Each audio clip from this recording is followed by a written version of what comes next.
Hi, Piros here, and today I'm here to talk about something very interesting. Is the foil drive a viable alternative for an e-foil? So if you'd asked me this question pre-September last year, I would have said nah, I wouldn't even considered it. And then I went to the AWSI with the foil drive crew, and that's where it's basically the biggest foil convention in the world. And when we got there, it was just nuking. It was blowing 50-mile-an-hour winds. So just got a little clip to me here, just ripping down the river. The place was just insane. Let's have a quick look at all the stands, everything around here. It was like every team rider in the world, every advanced release of everything, of foiling, it was just like, just heaven for any foiler. But that wind only lasted 2 days. And then the wind just shut down, and it was just glass. So you couldn't wingding, you couldn't kite, you couldn't do anything. And all the swell had gone because there was no wind. So basically, the whole event just turned into a flat water event. So guys with flat water paddling up SUPs. But the foil drives came their own, and it almost became a foil drive convention, and it was just insane. And it was there that I was just in the foil drive tent, and I was sort of sneaking off to get a beer. And then Dale came up and he said, have you had a go on that Slingshot e-foil board? I went, no. He said, mate, it's insane. You have to have a crack at it. So, you know, because all the other team riders had nothing to do, they're jumping on all the small boards and mucking around. So I hopped onto it, and it was just one of those holy shit moments. I just jumped on, and we'll just cut to a little bit of an image here. I've only got a little bit of footage on the Slingshot, but it was this set up here with this 925 glide foil. And man, like, you know, I've done quite a bit of e-foil riding. That was the most fun e-foiling I've ever had. And what was the difference? Well, the board, it was only, you know, all the boards, e-foil boards, were between 12 and 15 kilos total weight.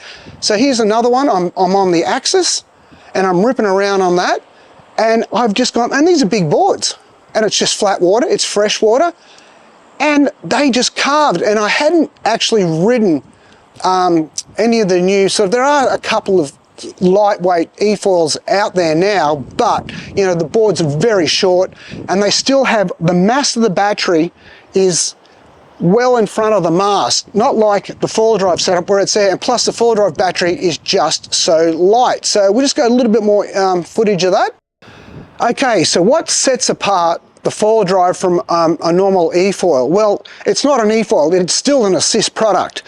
So, but it's designed to fit onto any brand of foil, any brand of board, anything you want. It just bolts on. And you can either have it in assist mode down here like for surfing, or you can have it mounted up high and in like an e-foil mode. And that's simple. Here, when you've got your little motor like that, there's a new motor out now, the V2, you simply unplug it, you buy the longer lead, right, that plugs in, and you can set your motor pretty well at any height. So you don't need to buy an integrated mast or anything like that. All you need, well, you need one of the new V2 motors, and you just need a lead, and boom, there you go, you've got an e-foil. But what's gonna happen is once you start riding this, you're gonna want an e-foil mode as well. So you're gonna get sick of sort of changing the leads around. So there's quite a few brands now, it's about half dozen. So the Slingshot's one, Axis is the other, there's North, there's a few others. So, and you get the integrated mast. Now, the mast setup with a motor is around about 2,400 Australian. I don't know about all the other brands, but it's a really good solution, because what it means is you can simply just take it off, and then you can drop this back on, and you're away, and you don't have to do swapping anything around. And if you get something like an Axis mast, the Axis integrated, I get the Axis integrated, I run these Jim Stringfellow adapters. So on the Axis mast, I drop this on, and I can run code, and I can also run lift. And there's also the adapters for everything else as well. So like, just getting back to this Slingshot, it's a bit of a double-edged sword. It wasn't just that it's the integrated mast and all that. This particular foil, it's this true lock system. I'll just show you how that works. Just unclip it, that comes out. So this 925, it's actually 899 wide. It's an aspect ratio of 8.8, but this thing punches way above its weight, and it's got incredible lift for such a small foil, and it's super maneuverable. So the combination of that on the integrated mast, but the other thing too, it works really well on a big board, and just a bit crazy, but I'll put this back in, I'll show you how this true lock system works. And if you're at the AWSA, all the Slingshot guys are walking around with t-shirts on saying screws suck, so that's pretty funny. So it just goes straight in there and just goes up. That's it. That's pretty sick, eh? Just while we're at it, that's the Slingshot Turbo 180. I'm sorry I got it wrong on the other videos. So there you go. So it's quite amazing. So can you ride these things in the waves? Well, let's just go. I took my trench board and I put the Slingshot setup onto this, and I took it in the waves. That's 5.2. Let's cut to that vision and have a look at that now.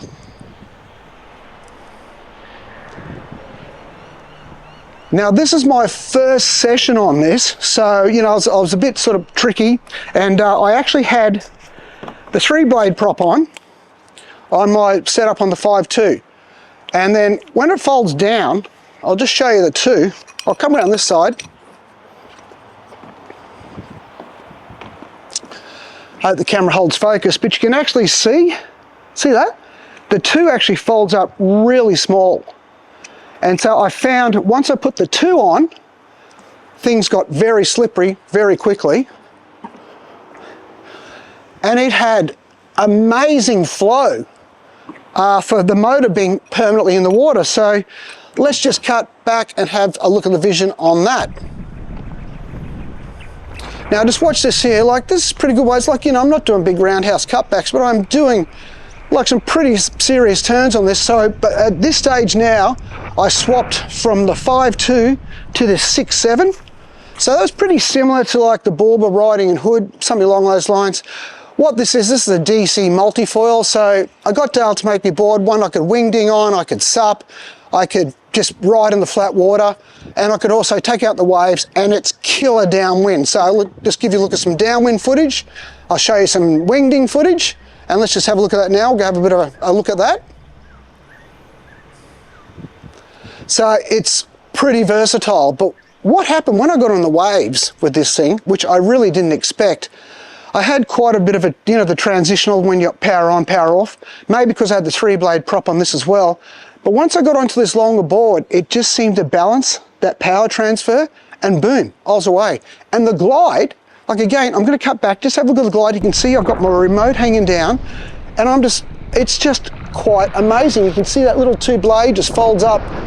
That permanently stays in the water, and it's just really like, I'm going to show that to you closer.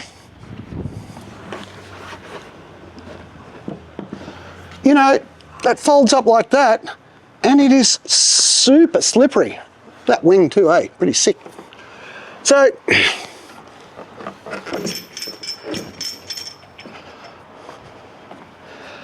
it works. It works incredibly well. And the other thing too was like I've got all this gear, and then my wife and kids, we live on the canal, and they go, can we have a go? And I said, well, they're not going to get up on my 5.2, and I didn't have anything bigger. Again, that's why I got Dale to do the multifoil. So the beauty of this, even me, I've lost a lot of weight, I'm back up to about 85, 86 now, is I can stand on the board, dead calm water, pull the trigger and take off. Right, now this is just, it's not all about the board, it's about this foil drive system. I can just change it to whatever I want.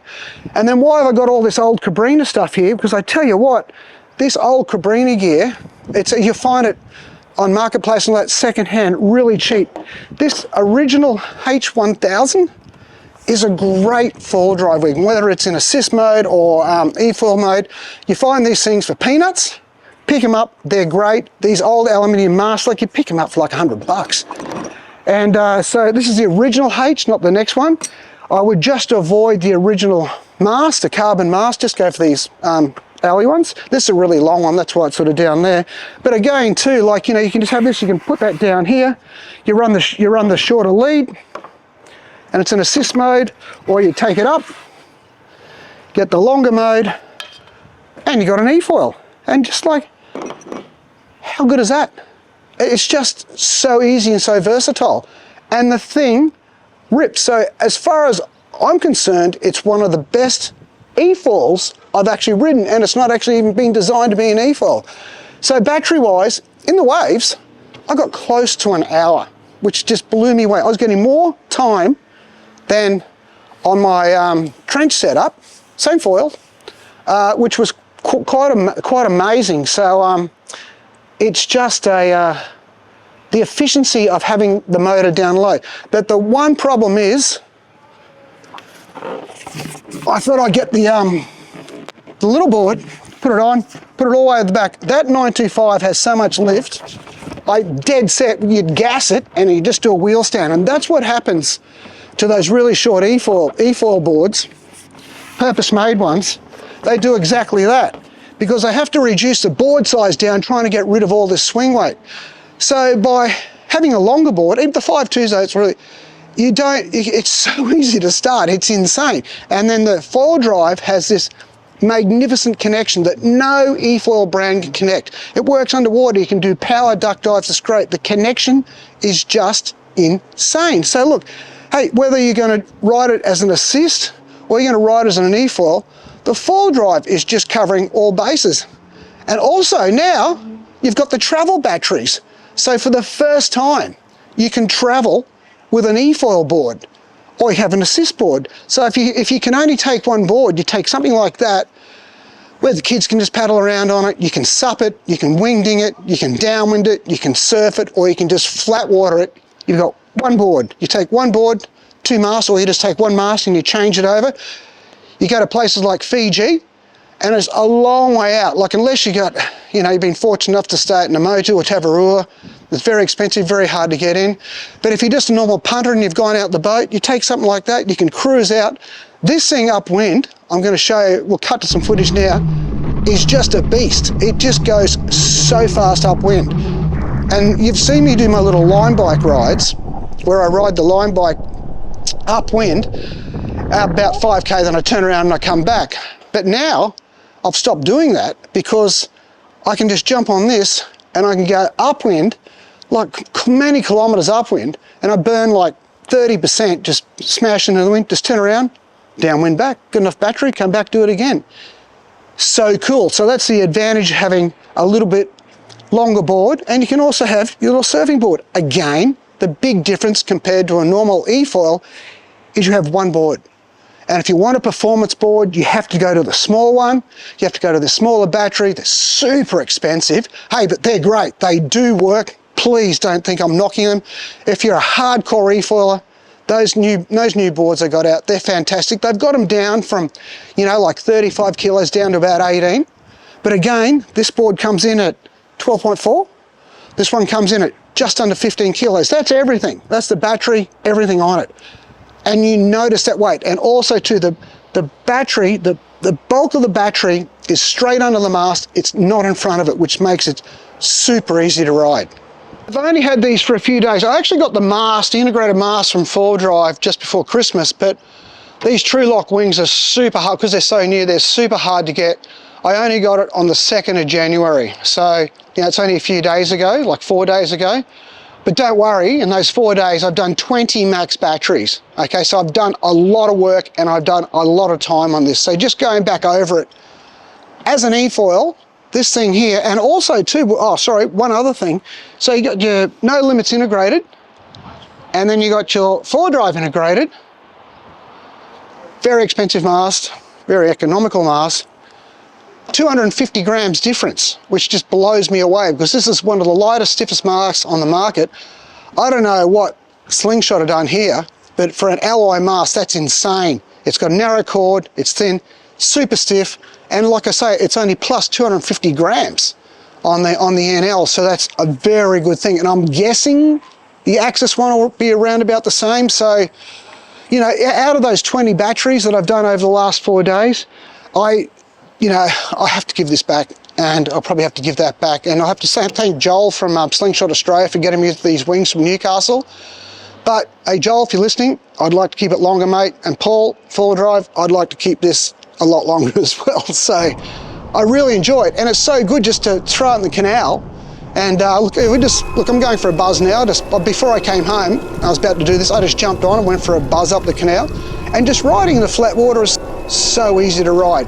Your skill level can be here. It's a board for everyone. So you can go out on the waves, you can go out in the canal, you can just cruise around, and it's so much fun. Like battery wise though, if you go in the canal and you just flat out on 100%, you're only going to get 25-30 minutes. You just go, well, that's not a lot, but hey, you know, it's a $1,400 battery, not a $3,000 or $4,000 battery, so just get another one. You change it over and you've got your hour, buy another one, you've got your hour and a half.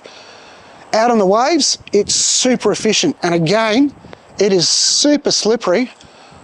I haven't had a chance to ride any of the others in the efoil mode, but it's only been that, but I really like it, and I really like the wing too, so super appreciative to have the crack on all this type of stuff.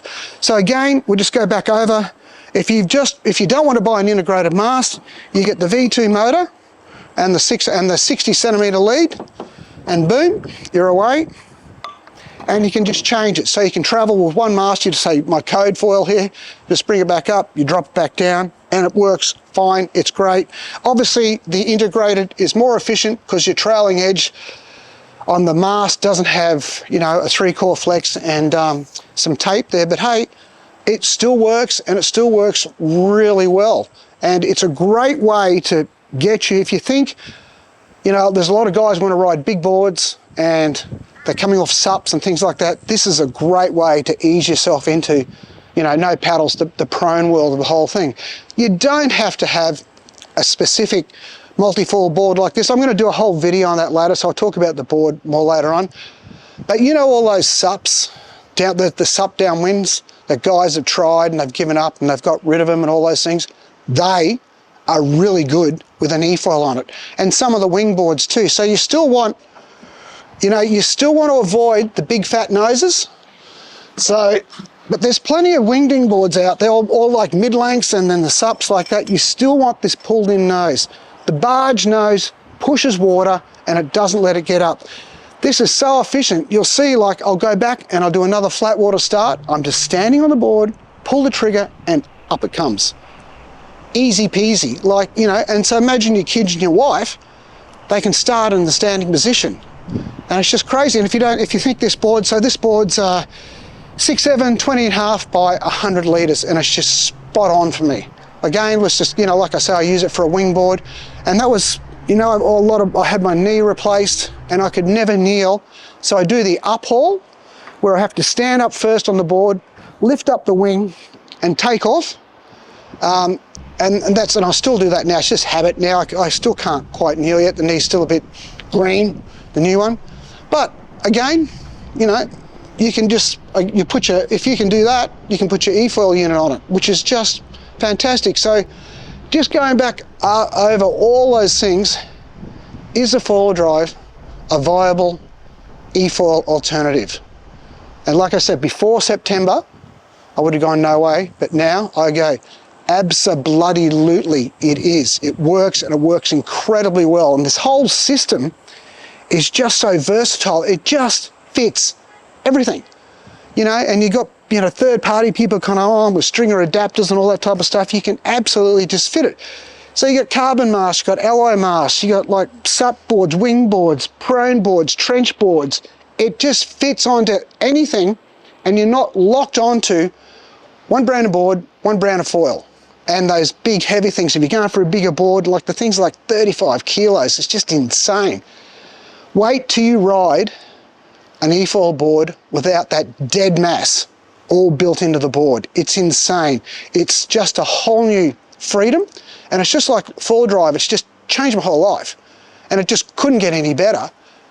And then now it has, because I'm actually back enjoying efoiling, which is just mental, you know, because I'm just on this goal. I'm on a quest to just surf, and to surf as fast and as hard as I can to ride, and just big waves, hard cutbacks. I don't tow anymore, And I thought that's just where I was, but now this is just another whole genre has just opened up, and it's also opened it up for the rest of my family. So when we go out on the boat, I can take the efoil setup out, and boom, we're away. And hey, wake thieving, away you go. Even just if you don't want to surf, or you just live on a lake or something like that, just buying a foil drive for wake thieving is one reason enough to do it. Now you can also do that. You can do it with the efoil. You can do it an efoil range with sole, or you can do it in assist style. So hey, Paul, Benny, mate, you guys have just made the most wonderful products in the world, and I'm just blown away. I'm so stoked to be part of the team, and I'm just looking forward to more trips away, and they keep sending me stuff. But hey, anyway, look, that's enough rambling. So please consider having a look at one of those. And I think when you do, you're definitely going to want a second mast. If you're going to go a second mast, I know it's like another $2.5 grand, but hey, you know, you're not going to be winging as much. You're not going to be doing that. You're not going to be doing that. You're just going to be focused on one thing. And you've got to give this efoil setup a go for the foil drives. So anyway, folks, thanks for listening. Get out there in a foil drive, try the efoil mode, or put it back to assist mode. This is Piros signing off, and thank you.